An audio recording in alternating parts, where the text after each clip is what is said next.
What's up, everyone? Kevin Allen here from DFS Army. And today we have a special strategy breakdown looking at all of the showdowns from 2019, trying to figure out what we can glean and how we can attack and beat showdowns in 2020 using this information. We're going to talk FanDuel. We're going to talk DraftKings. And I've got my man, the showdown specialist himself, DFSupNORTH, with me here to break everything down. How you feeling today, my man?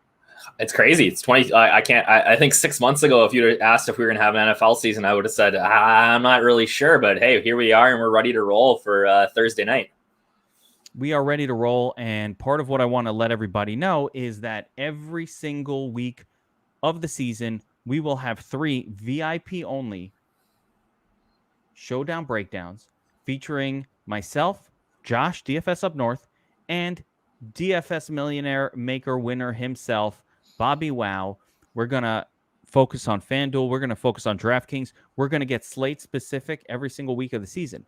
But, Josh, before we get into that, it's really, really important to understand the basic rules of essentially what has won showdowns in the past so that we get a really full grasp of how to attack these and how to try to actually win these types of tournaments. There are techniques involved.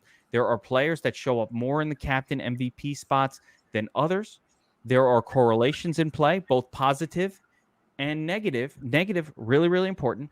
So essentially what we're trying to do is hone in the lineups that we're going to create to increase our odds of taking down one of these tournaments, ideally taking down a solo win. Because, Josh, what happens last season on FanDuel, all too frequently? Tell the people. It was, and you're right. We got to look at, I think it's important to look at what happened last year and now what can we take from that to make sure that we're giving ourselves the best chance to, like you said, solo win, which was on FanDuel especially very rare last year. There was many showdown slates where you could max enter, win the contest, and you were losing money for the day just because of all the ties. And you don't see that as much on FanDuel or on DraftKings because of the salary multiplier and some other, and that extra roster spot. But yeah, FanDuel was tough last year. But I think, just in doing some of our research, we found a few ways that we can try to really try to strategize on FanDuel and take down that solo win.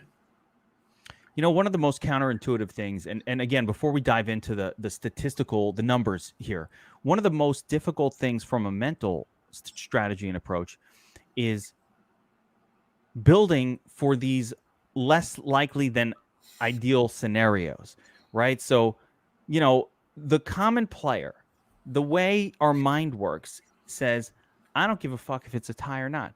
I want to win, right? So I'm going to build my lineups with the most optimal approach because, hey, I don't care if it's a 700. If it's a 700 person win chain, I want to be in it.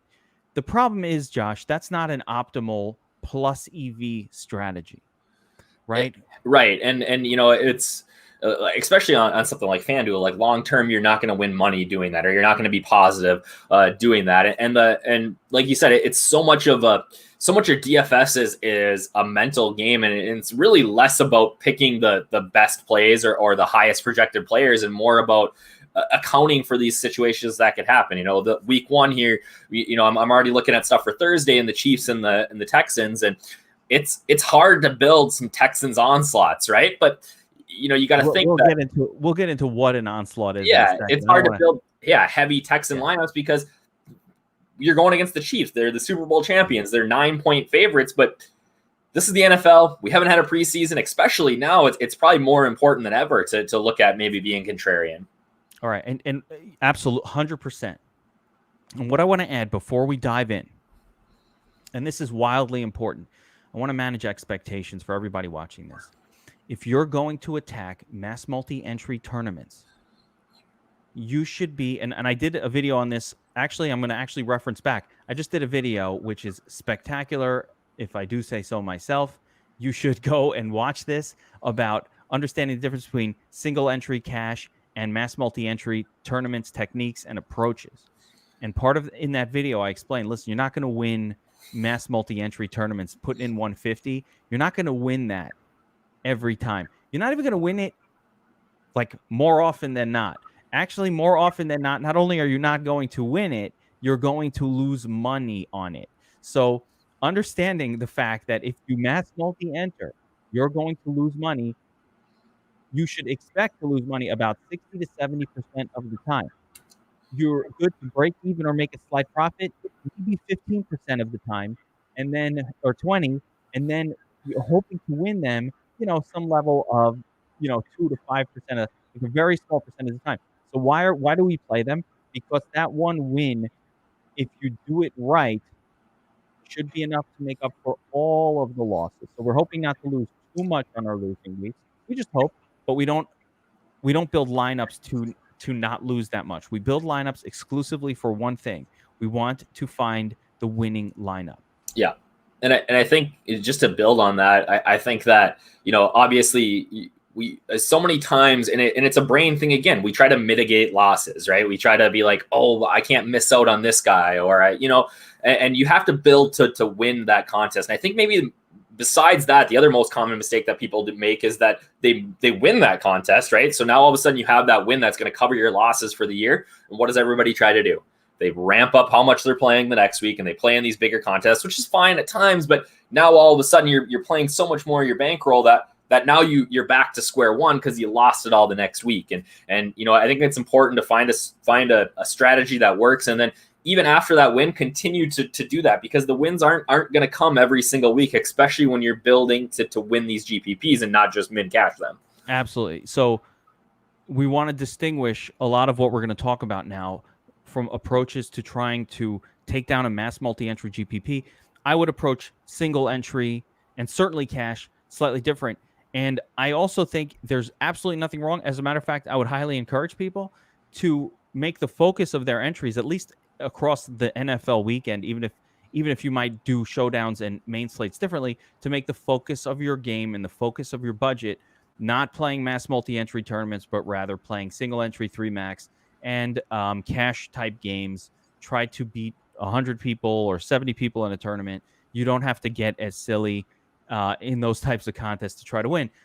So I want to manage expectations up front. And one beautiful thing, there's no more winning showdown optimizer than the DFS Army Domination Station. It literally has destroyed these contests. We were one of the first.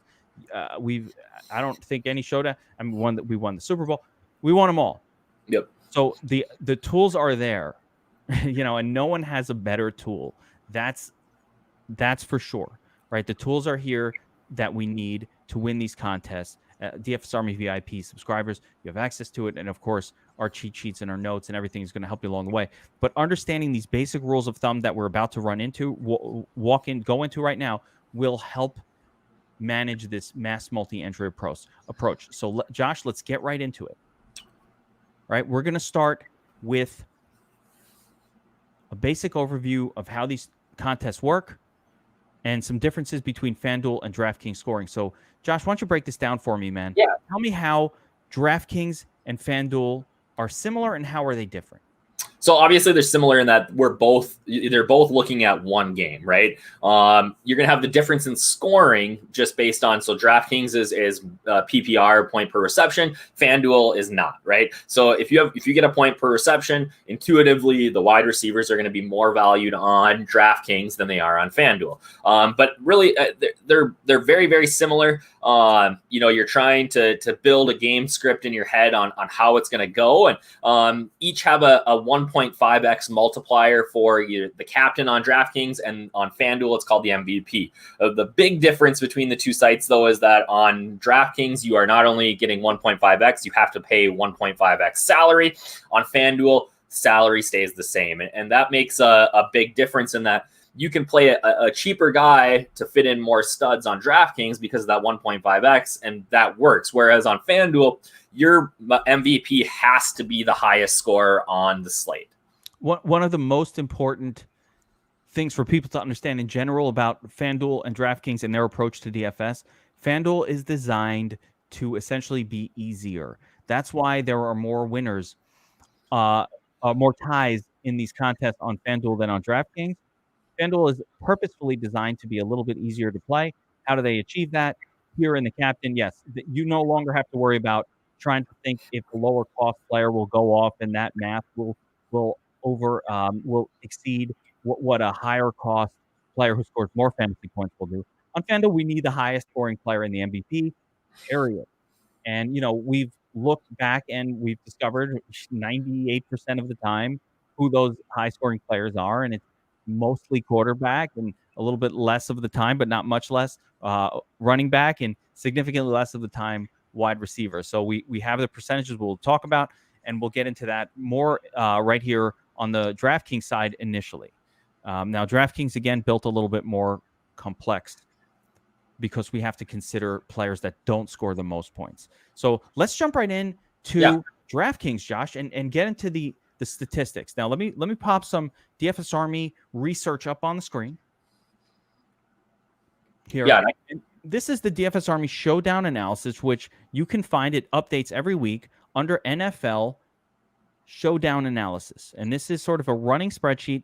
This one breaks down the entirety of 2019. Now, Josh, why didn't we include 2018 in this analysis? Yeah, so last year, just some basics on this sheet is that we looked at every single slate, or all the primetime slates which we cover here for DFS Army, and we looked at not just the number one, the winning lineup, but we also looked at the second and third place lineups as well. So we got a pretty good overview of how do you construct a top 1% lineup, and we looked at things like ownership. We looked at whether they were the Vegas lines, right? Whether they were the favorite of the dog. We looked at the over/under for the game, the spread, to see if we could find any ways in on, hey, how do we construct a better lineup to win?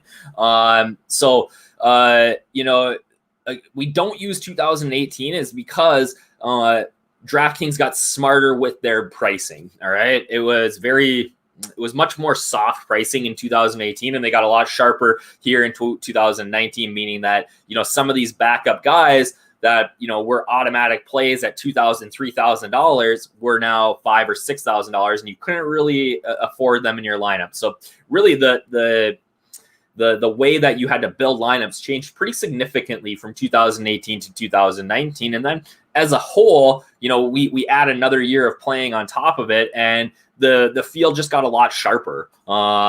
People are doing the same things that we are in terms of analyzing these slates, and what we see now is that there's not as many dead lineups in these contests as we did before. So I think it's important to, again, go back and take a look and see what it looks like. But yeah, we're going to really focus on what we saw last year as opposed to like the whole last 2 years.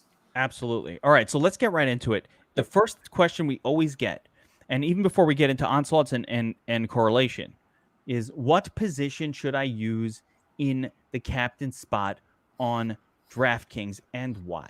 So we've got a few different sets of statistics. We've got some statistics here that will show the top 3 lineups. I also have a set of statistics that looked at just what won. Yeah. So, I mean, obviously, as you can see, we in that showdown analysis, the number one by a pretty fair margin was favorite wide receivers were captains. All right. It appeared 42 times and 22% of all lineups. So whatever team was favored, their wide receiver. Now, this isn't broken down by wide receiver 1, 2, or 3, but on average, we're looking at wide receiver 1. So if you're just going to build one lineup for single entry or just throwing a dart, like you're typically going to want to try to play that number 1 wide receiver. But running backs do show up on average more than wide receivers, right? So dog and favored running backs show up about 30% of the time, as opposed to just under 30% for wide receivers. So really, though, as you kind of look down at this, what you can find is that your captain should really almost never be somebody that's not a wide receiver, a quarterback, or a running back. Tight end, kickers, and defenses show up less than, notwithstanding the Patriots defense last year that showed up 3 times. But yeah, they show up less than 5% of the time. So if we really should be trying to focus on these more likely outcomes, especially with the captain spot.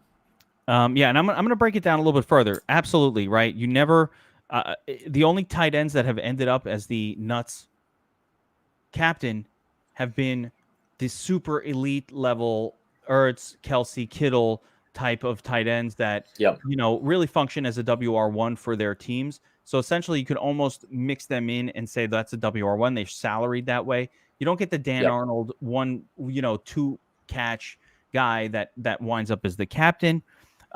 Further breaking this down a little bit, because I do think this is actually a really important distinction.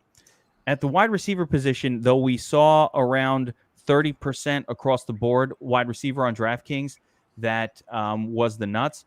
For the team-specific players, without accounting for favorite and underdog, the WR1 was captain about 20% of the time, with WR2 about 7.7%, which does open up a very interesting contrarian approach of making sure you get a little exposure to that WR2. I'm hearkened back to a game. There's a lot of these, but you have it's that Falcons game where it turns out to be Calvin Ridley that goes off, or it's we could go through this over and over again. It's the Sammy Watkins game when we all played Tyreek Hill. If this was one of my players clubs, I've had like Alanis Morissette on here, like talking about how ironic it is. It's that, isn't it ironic? I played the fucking, wide receiver and captain, and it was the other one that went off, right? So and the other interesting phenomenon, RB2 showed up a reasonable, compared to RB1, which was 25% of the time, RB2 showed up a reasonable, Josh, 7.5% of the time. RB2. Right. And I think that's, what those sort of situations are, where you're looking at something like Jamal Williams, right? So you got the Aaron Jones, who's the clear-cut RB1, but maybe Williams, it happened last year, I think, against the Eagles. Williams gets 2 touchdowns because he catches 2 passes out of the backfield, and now he's the stud play. So those are things that you need to account for, or a James White, who's not technically maybe an RB1 behind Sony Michel. If he's catching passes, especially on DraftKings, those are much more viable plays than they are on FanDuel. But they also, they have that nice floor of, hey, they might catch 3-4 passes. So that's going to be worth 3-4 points, and you're not dead if they don't get in the end zone.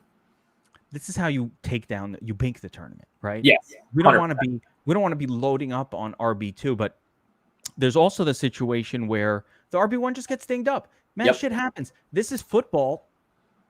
Shit happens, right? So you've got a stud RB1, and he's out there, and he's Christian McCaffrey, and he's 80% owned, and then he dings up his foot. Knock on wood, God forbid.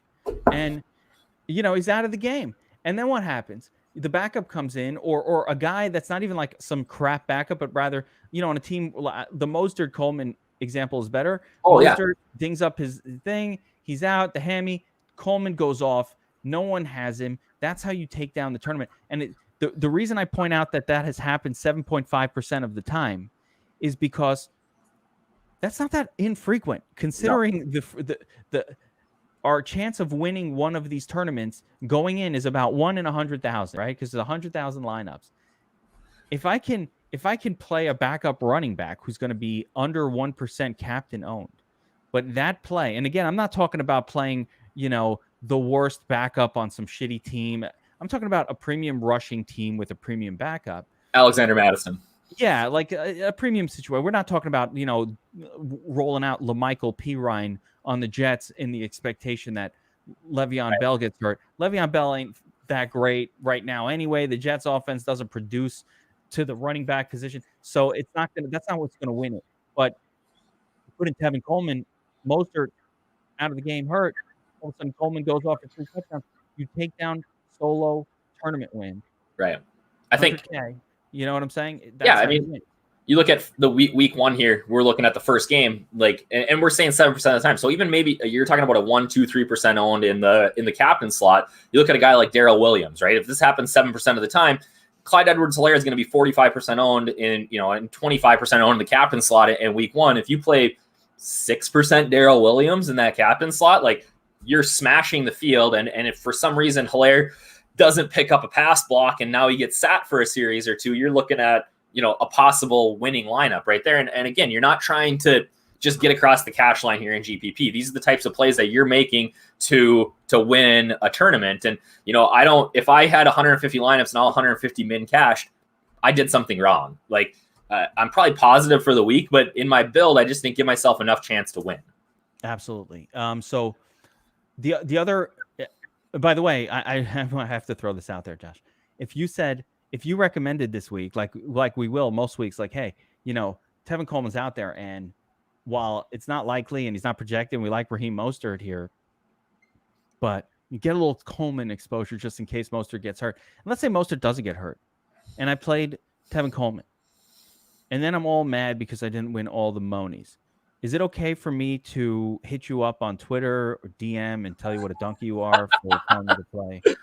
Yeah, I mean, I think I can do that. Yeah, you can. It comes down to managing expectations, right? Like, what do you want to get out of this? Like, and that's a question that I think that we need to ask ourselves sometimes. And a lot of times players say, like, I want to win $1 million.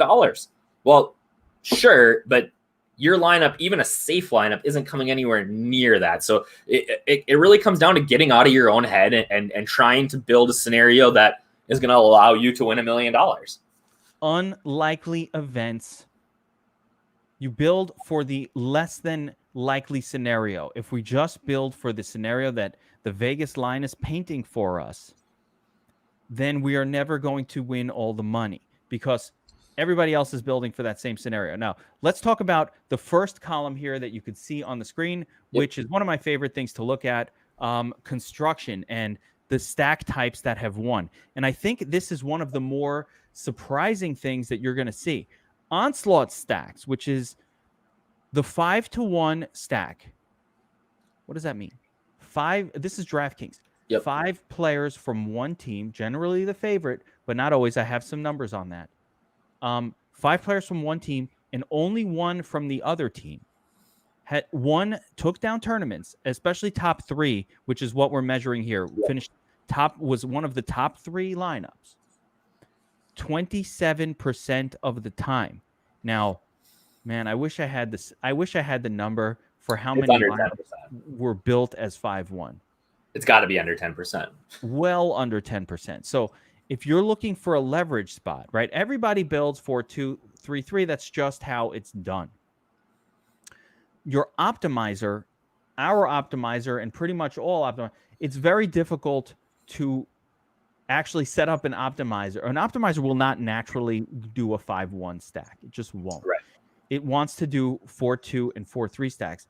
There are ways to set up the optimizer specifically to do these stacks, and that's using rules. But we can't run 150 lineups with those rules. So we have to run separate Onslaught stacks. Right. What that means is for every tournament where we want. Now, explain a little bit, because you did a little deeper dive into this. Explain a little bit like how Onslaught stacks work out better when a team is heavily favored. Give me some of those numbers. Yeah, so what we found is that Onslaught stacks like this 5-to-1 typically show up when the average spread is like, we have it at minus 7.6 and the over-under at over 46. So we're looking at games where there's a heavy favorite and it's likely to be somewhat high scoring. So it's not always the favored team, but typically what we're looking at is I keep coming back to week 1 here. The Chiefs are 9-point favorites in a 48 total game. Like, using that 5-1 stack this week is likely, at least according to Vegas, likely to happen and be the winning lineup. That team just winds up dominating. The other team essentially gives up.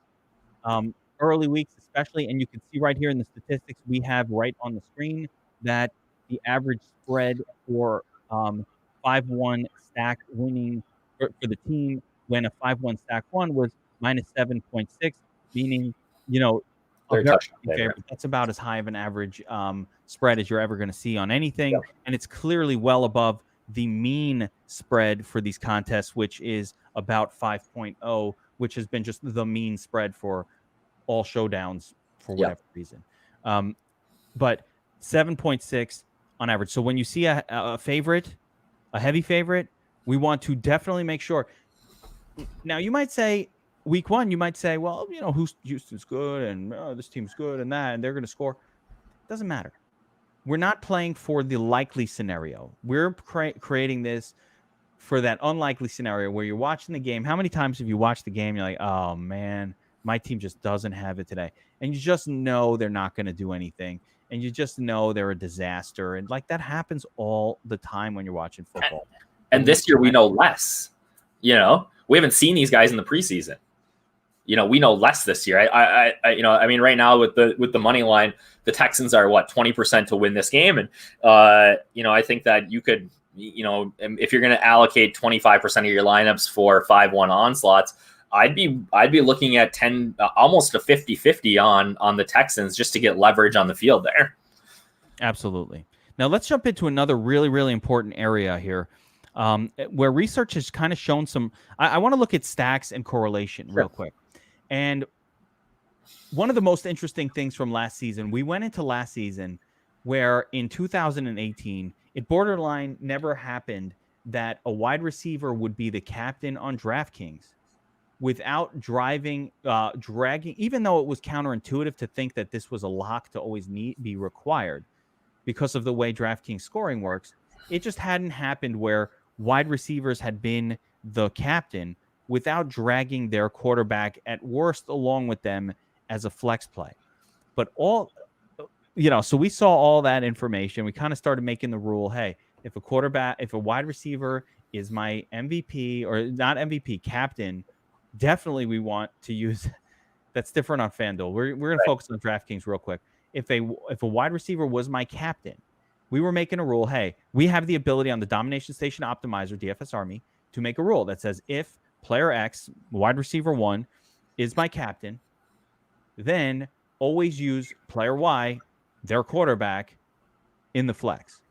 And we started making that rule. And then we saw a different phenomenon in 2019 from what had been the statistical case in 2018, where about 18 or 19% of the time with a quarterback in the captain spot, it did not drag their own quarterback with a wide receiver in the captain. He did not drag his own quarterback into the flex. Now, can you explain why do you think that changed? So what that situation is like where you're looking at a high volume receiver. So somebody like, for example, Michael Thomas, right? So if you've got Thomas in the captain slot and he catches 12 passes and a touchdown, he's at 100 yards, he's smashing on DraftKings with the bonuses. But let's say Breeze, that's the only touchdown he throws. Maybe he throws a pick, and now we're looking at the other team crushes, right? But they spread out their scoring. Well, now you can have Michael Thomas as the nuts captain, and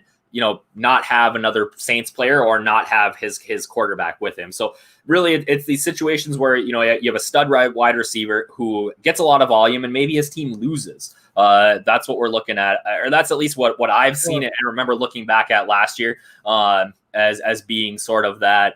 Oh man, quarterback has a mediocre game, but his wide receiver goes off. It's twofold. It's those games where Drew Brees only throws to Michael Thomas. Right. So he's the only guy accruing points. And while, Drew Brees didn't go crazy because he was only throwing to the one guy, Michael Thomas winds up with 14 receptions, 130 yards, and 1 touchdown. But for Drew Brees to throw for 140 yards and a touchdown, not going to do it. I think a big part of it was the salary change where you do have to pay up for a quarterback. And whereas in 2018, even you just did it anyway because the quarterback was such a value because you had so many value spots on the team and the quarterback had such a high floor. He just always seemed to end up in the optimal. 2019, when they jacked up the salaries to where you couldn't afford essentially what were 3 studs, you'd have to make a decision. Like you couldn't have a quarterback and 2 like number 1 wide receivers or 2 quarterback. You had to choose. No. So in 2019, when the salary algorithm changed, I do think that affected the ability the ability of one wide receiver to pull the quarterback in. I wouldn't be shocked though if it's the WR2 who's the captain. I'd love to see stats on that, and that's something I think we look at. Where I feel like the WR2 captain would always pull the quarterback because he's probably also throwing to his WR1.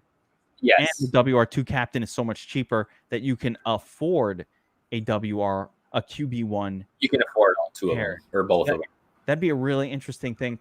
My logic without the statistics tells me that a WR2 is more likely to pull his quarterback into the flex as part of the nuts lineup. Right. And I'd love to, you know what, we'll go back and take a look right, at that. It makes sense. And you know, if you just scroll down, you know, a little bit to that QB and pass catchers, you find that, you know, 40 just under 40% of the time that the winning lineups have a QB in it, at minimum 2 pass catchers. Yeah, we want to have on DraftKings, if your quarterback is in there, we want to generally try to get at least 2 people catching passes from him. There's no doubt but the issue again is sometimes a running back is a pass catcher. We have to accept that the running backs can be pass catchers as well. And since we did this, you know, obviously by hand, we put in, like, so if it says QB and 2 pass catchers, that could be Julian Edelman and James White. You know what I mean? Or just in terms of if we have a pass catching RB, we classified them as a pass catcher. Yeah, it's not always necessarily, but we can distinguish between pass catching RBs and those that aren't. Yes. All right, so let's talk about some negative correlations and things we found seem to never happen, right? Outside of, let's see here. All right, negative correlations. The first one, 2 kickers. Should I ever play 2 kickers in a tournament? Not in a tournament. Doesn't happen 4% of the time. 4% of the time. So we were going to avoid that. How about 2 defenses? Never. 3% of the time. And 2 tight ends? 5% of the time. Never do it. There we go. Now, this is an interesting difference because I just told you 5 minutes ago that the WR2 showing up 7.7% of the time as a captain or the RB2 is a beautiful opportunity for differentiation. I don't consider this that. Okay? This is an opportunity to avoid throwing away lineups because the incident of 2 kicker lineups or 2 defense lineups is higher than the frequency that it wins. So the leverage here is to get off of that construction and just never do it. Is that do you agree? You look at a game that's going to, and you know, it happens 3% of the, or defense, you know, 2 defense 3% of the time, but you look at a game that's going to have like a 40-point total, 2 defenses will be in 30% of the lineups. You know what I mean? So, because intuitively we're like, oh, it's low scoring. You know, we got to get those defenses in there, and they're cheap, and you know, it just doesn't happen. So, especially in games like that, you can really gain leverage on the field by maybe just playing 1 or no defenses. Yeah, no defense definitely won 60+% of the time. Yep. Only 1 kicker, 2 kickers again, and I'll talk about FanDuel in a minute. We'll jump over to FanDuel in a minute, but 2 kickers borderline never won, and kickers are really cheap on DraftKings. It's just an issue of they don't score enough points. There's not enough upside, and I can count on one hand how many games last year where it was a kicker battle. Like it happened, I think once. Yeah. What was it?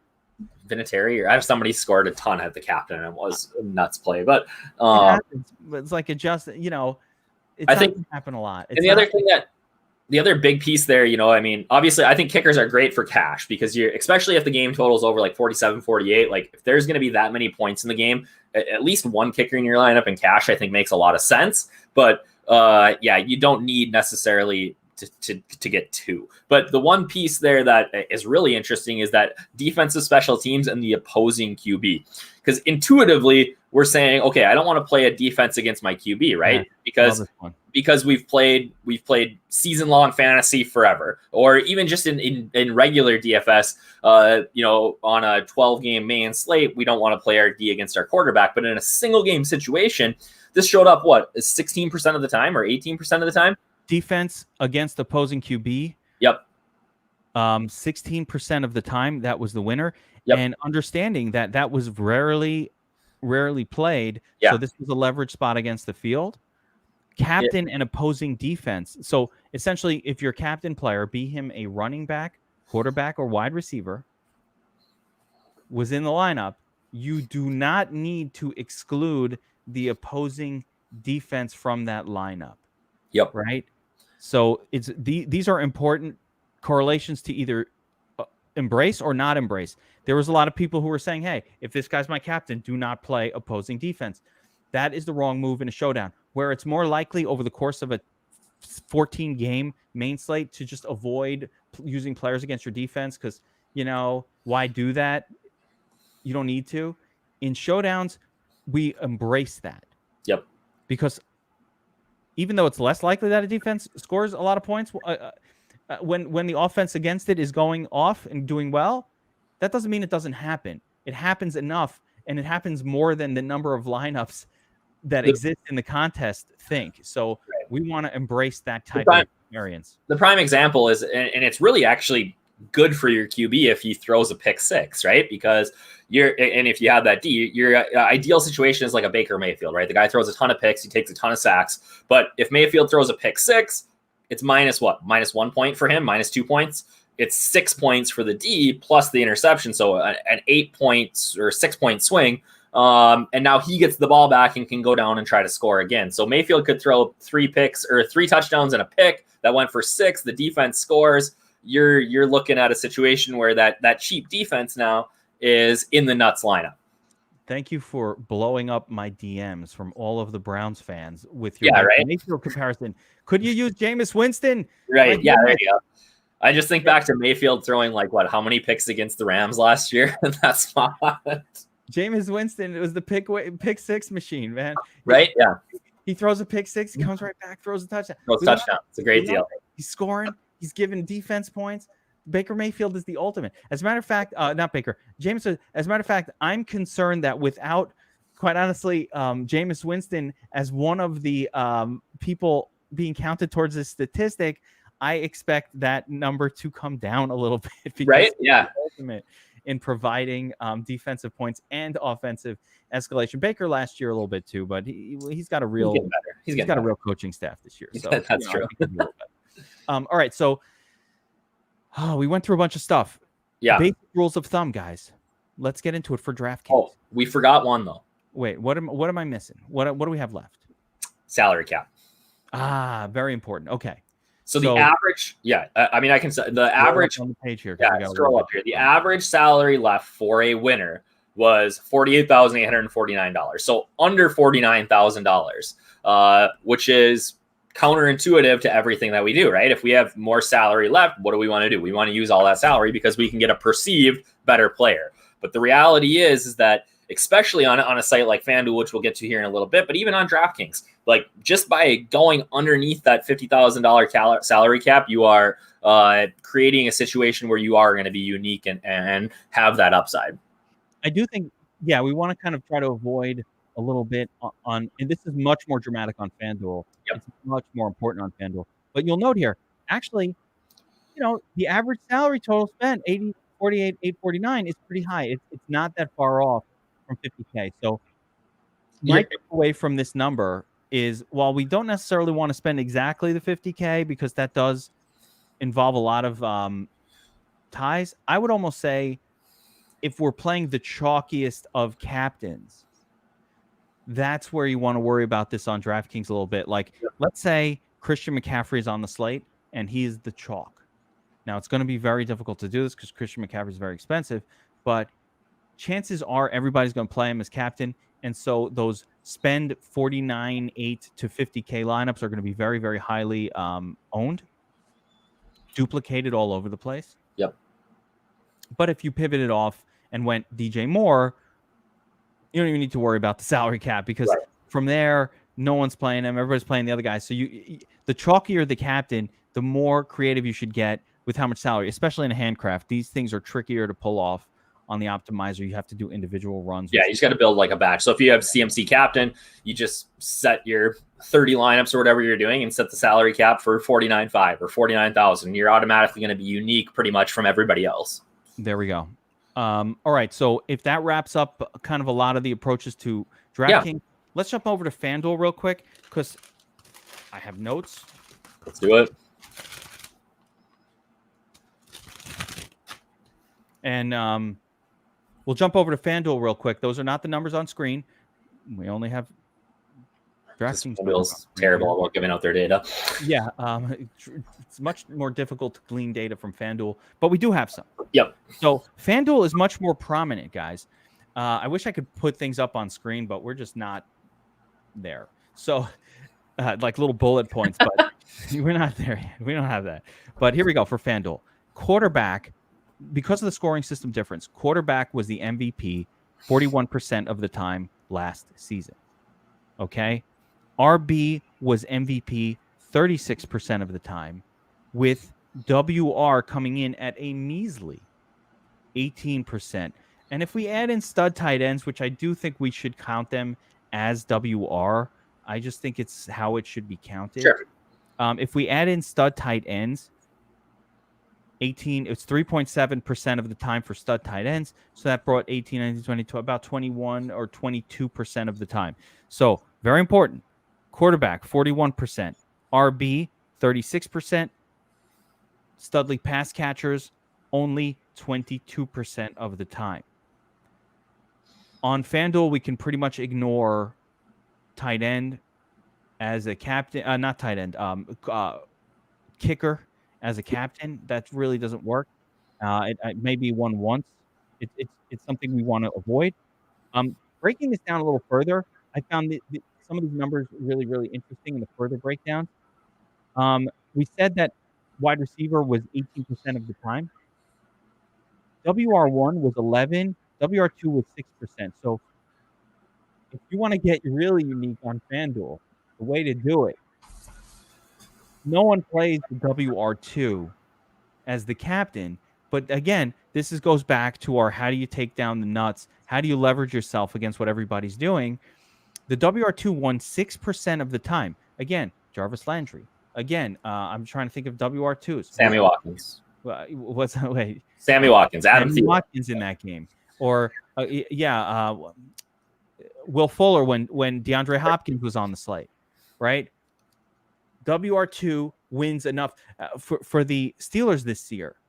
When Deontay Johnson goes off, when everybody plays Juju Smith-Schuster, right? So WR3 was extremely rare, under 1% of the time. So I think we can safely cross off the WR3s of the world. Maybe that's the slot guy for your team. Maybe that's the Randall Cobb. Sure. Week 1 here. Something is Randall Cobb the WR3? Yeah, we'll call him the WR3 on Houston this weekend. And you would expect, and I'm sure, even though I don't have this breakdown broken down that way, that the favorite is more likely to show up than the underdog just across the board when we're talking about the wide receiver position. And even if you play that wide receiver, so like what this week we're looking at, not even like, let's say it's Randall Cobb or Kenny Stills, even if you just play them at 6% in the MVP slot, you are smashing the field in that ownership. 100%. If that's winning 6% of the time, but the field is only playing that 1%, that's how you win the tournament. You don't win it necessarily. Listen, we're going to play a quarterback because it wins 41% of the time. Right. But when we do quarterback as our MVP, we have to differentiate elsewhere, and we're going to talk about that next. But before we get into how much salary to leave over, because on FanDuel, it's a lot. When you have quarterback in there, we're going to leave a lot of salary on the table. But some other details to know. Again, kicker never really winds up in the MVP. 2 kickers, never in the flex for FanDuel. Never. They're way too expensive.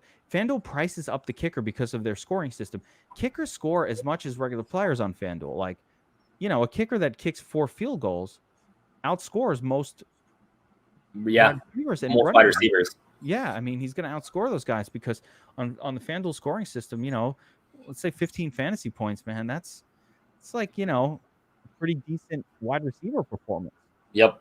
It's an okay running back performance too. Like, a great performance is 22 fantasy. It's just different than DraftKings. It's different. Kicker's more likely, but never two. That hasn't worked out. One interesting thing I noted about FanDuel lineup construction, Josh. Yeah. Running back, no running back, 0 running back lineup won 16% of the time. Now, another spot. It fascinates me because you almost could never think of making a FanDuel lineup without a running back in it. Especially considering their scoring. It's so running back and quarterback heavy. Yeah. I mean, that's the whole thing, right? So you're always wanting to play a running back in every lineup because it's FanDuel and we need touchdowns. And yardage, just the benefits of wide receivers just aren't there on FanDuel. Right. But it's a really interesting contrarian approach to, because that won 16% of the time, to play it 2 running backs together was a massive amount of time. 30% plus 45, 70, 40, 75. About 75% of the time, at least 1 or 2 running backs was the winner. And of course, if 60% it was 0, that means that there was an actual 8% occurrence where 3 running back lineups, Right. 3 running backs were in the tournament winning lineup, which I think is also super something that no one ever plays. No one's going to play 3 or 2 running backs from the same team, but that does win occasionally. Yep. So these are just ways to get contrarian on FanDuel. Never 2 tight ends, just like DraftKings. Never 2 tight ends. Never use 2 tight ends. Now let's get a couple of other details in here before we get into the salary cap situation. We'll go back to the onslaughts. 4-1 onslaughts, where the favorite was the 4, won on FanDuel 22% of the time. That's a lot. It's about the same on FanDuel and DraftKings. So Yeah. I think it's a little higher on FanDuel. Was it? Yeah. 4-1. What's interesting is it's winning about the same as the 5-1 on DraftKings. You know what I'm saying? Like DraftKings, you have to be even more extreme about it. FanDuel, it's less extreme, but it's still 4-1. I mean, there might have been situations where 5-0 could have won, but you're not allowed to do that on FanDuel. Right. The 4-1 is the most you can do. I actually thought the number would be higher. I'm a little surprised it was only 41.6%. I mean, it's hard, like because a lot of times, like if those favorites are, you know, like where it's going to be an onslaught, they're priced up so much more than the duds that you can fit in an underdog at a cheap price. Maybe a QB's at 11K instead of 15 like they normally are. Yeah, it's situational. Yeah. It's just situational, but also, again, because there's only 5 positions on FanDuel. Right. It could be that the other team isn't even doing that terrible. It's just one team has a great game and they score 45 points. Or their position players are, you know, just have huge games. You know, could be a 1 touchdown game or a 3-point game, or maybe they even lose, but they racked up all these points. Now, absolutely. Now, one thing that's pretty locked in on DraftKings is if you play a quarterback at captain, you're going to need at least 2 people catching passes and sometimes 3, and even occasionally 4 from that quarterback. There's nothing wrong, which is bananas, but like that's what the onslaught is, and that usually means there's probably a patch catching running back in the mix in that one. On FanDuel, it's no different. If you're going to play a quarterback at captain, you're going to play at least 1. It's not a must to play more than 1. You want to play potentially more than 1, but at least 1 pass catcher with him, even if it's Lamar Jackson. Yes. Yeah, that's what I was thinking. Even if it's Lamar, you got to have an Andrews or a Brown or a whoever else is still there. Yeah, there's no avoiding that, because if Lamar Jackson is doing his thing, somebody's catching passes and doing their thing too. I mean, he could run for 3 touchdowns, and there's a possibility, but I think more people build for that than the chance of that actually really coming together. You have to have him. I think Lamar is like the perfect example, because if Lamar runs for 3 touchdowns, Ingram or Dobbins or whoever else is not going to be in the nuts because there's just not points there for him. You know what I mean? So it might be that a wide receiver only gets 7 points on FanDuel, but he's still going to be in the nuts because he produced a little bit. Whereas, you know, if on FanDuel, if the running back doesn't get in, like they're not scoring points. Absolutely. 3 RB. So I wrote that contrarian. Yeah, we talked about the third running back, where that was actually something contrarian that we could do. MVP distribution, again, 41, 36, and 18%. So the only rules that we really want to get into for DraftKings when we're creating our mass multi-entry, and let's get into the most important one, salary. Salary remaining. So spending $60K on FanDuel. This is an unreal stat, by the way. I just wanted to preface that. Yeah. 50K only won something like 5% of the time. Yeah. And yet, a massively higher amount of the lineups being created spent the full salary cap on FanDuel. I believe it's 60K. 59.5, so the next level down was not much better. So if you spent 59.5 or more, only 11% of the time was that the nuts. Right? Right. Yeah, that's crazy. But the vast majority of the lineups being entered are spending that much salary. So the move on FanDuel, especially and one of the craziest stats I saw is that actually spending under 55,000, which is leaving essentially a massive 5K on the table, that actually won 19% of the time, which is mind-blowing. It's crazy. So should we just build our lineups for 55K and just like try to get in there for the 19% of the time? I'm going to say no to that. No. It's really hard. Even though that might have won, it's going to be unusual for anybody to actually find that optimal lineup because you essentially need a $5,000 min price player to have a day.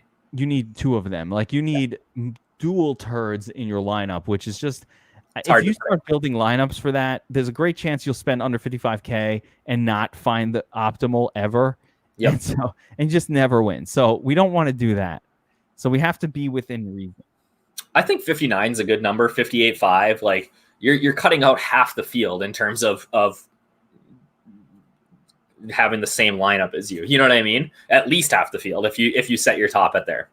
Now, here's the thing. So we're gonna recommend, especially when you use the chalky MVP. I don't think this is an issue when you use the RB2 or the WR2. Like at that point, just build the best around it because it's going to be a very low owned MVP anyway. So you don't need as much uniqueness. But when we play the running back or the quarterback as the MVP, yep, we want to leave at least 1,000 in salary on the table. Not because it's impossible, or even more likely than not that the winning lineup in that week won't spend more than that, and we might lock ourselves out of the nuts for that one event. But the idea being over time, if you're playing the running back and you're spending 59.5, you're going to tie with hundreds of lineups. Yep. And you're never going to take one down. So if we're playing these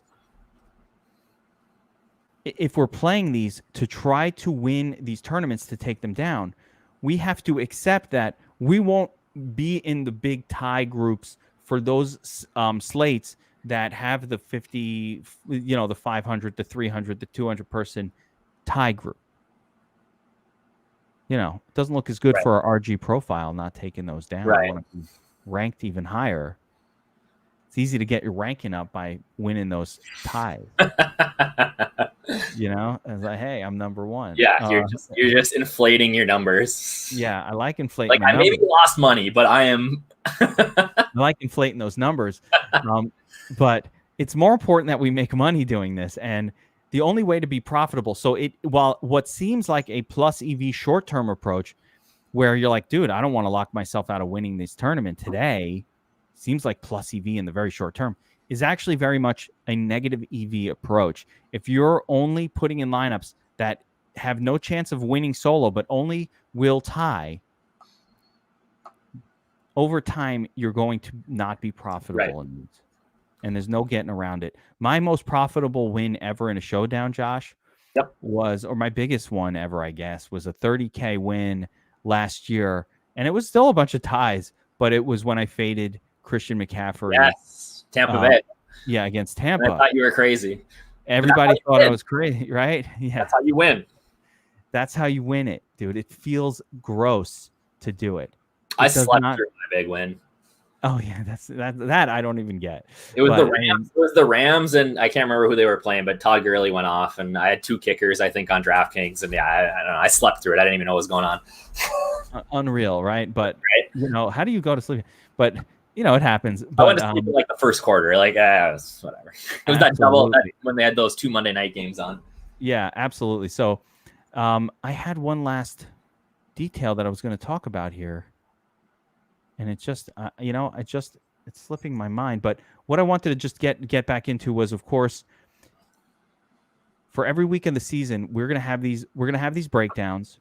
We're going to have, before week 1, there'll be a full blast for DFS Army VIP subscribers. There'll be a full blast how to set up the domination station tutorial that I do as a live stream here. That's going to be DFS Army VIP subscribers only, where I fully go through the process of setting up the optimizer to take down a tournament, to how to leave salary on the table, which is a function that we have available to us. I'm going to talk about, for people who are attacking DraftKings, how to make multiple runs so that you can sort of build around certain storylines. You can create the Onslaught stacks that we want to be able to create. We've got to do individual runs. That's the best approach. It takes a little more time. Yep.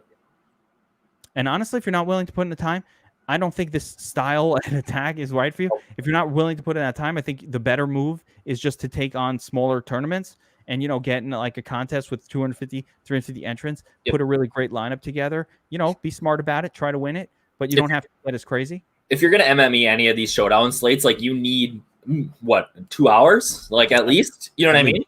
At least 2 hours of time, organize, set up the optimizer, make all of the rules. And so we will take you through that. Part of what we do at DFS Army is we're teaching you how to attack these slates, how to use the tools. It doesn't just help. That's why we're having this video right now.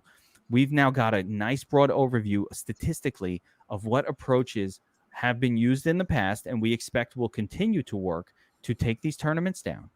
The next step is going to be, how do I put this information, this actionable information, into play?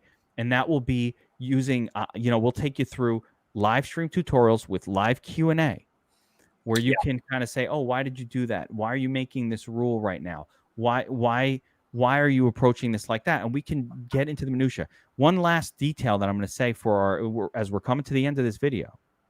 One of the most important things, Josh, for taking down showdowns and just for attacking these is understanding ownerships and projecting ownerships accurately. Yeah. So within the domination station optimizer at DFS Army, next to every player name, including in showdowns for every primetime showdown, we have ownership projections. We project the incident of a player being the captain. We project the incidents of them being the flex. So you are highly aware, and this comes back to the Christian McCaffrey example. When Christian McCaffrey was going to be 80% captain that week, I said, you know what?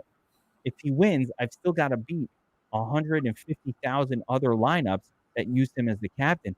And I was like, shit, I don't know if I'm so good that I could still, wouldn't it be better if I'm going up against a much smaller part of the field, even though I'm taking a less than optimal scenario for happening? So in the McCaffrey has one of his 2 dud games per year scenario, I only had to go up against 2% of the field with every lineup that didn't have him as my captain or didn't have him in it.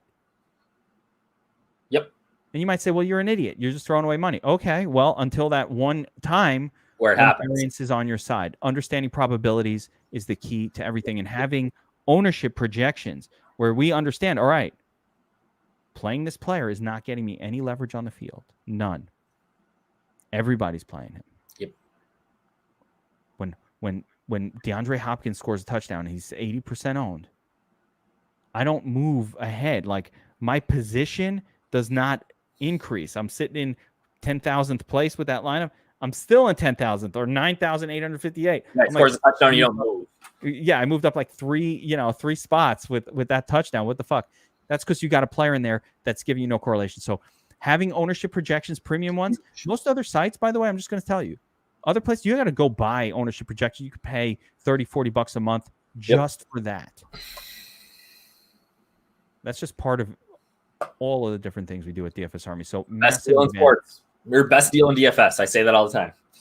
I don't want to be the best deal. I want to be the best site. That's true. And we happen to be the best price because we want to appeal to casual players. Yep. We want to appeal to everyday Joes. Our entire premise is helping Joes compete with the pros, leveling the playing field. So we've kept the pricing down because we know your average Joe player just doesn't have $90 a month to kick in for advice on DFS. We're for that reason, we've kept our monthly premium just so much below any other sites that are what I would call comparable. And I just think like I was a good player before I started. I came here 3 years ago, and I've learned so much, not just like creating content, but from you, from everybody that we have on staff, from Keg to Chop to everybody. Like I've become just an exponentially better and more profitable player just by being a part of this, And if I can do that as somebody who I felt like I was a pretty good player before this, like think of how that affects just the regular average Joe.